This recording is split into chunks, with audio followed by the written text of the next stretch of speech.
Faith Time is our weekly conversation on matters of faith. Churches trying to hold on to members of their congregations, but the hardest group to hold on to, young adults, young professionals between the ages of 18 to 26.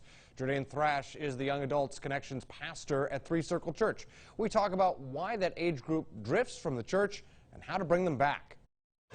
But once kids graduate high school, pretty much what happens is they don't have community in the church until they're married with kids. And so we want to provide that community, that place where they can come and meet with their peers and worship and grow.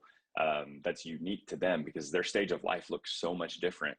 And it is hard to reach. Lifeway statistics tell us that 2/3 of people leave the church by age 22, and most of them will not come back.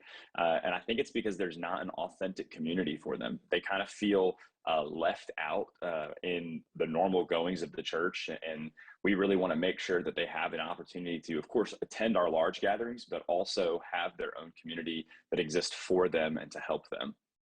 So how do you reach them in ways that might be different from what their parents experience?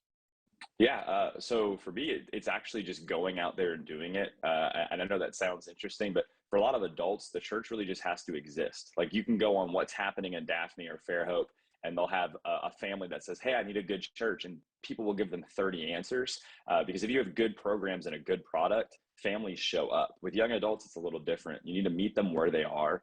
You have to pursue them the same way that Jesus pursued us. And so that means going to the colleges, being on campuses, being in coffee shops.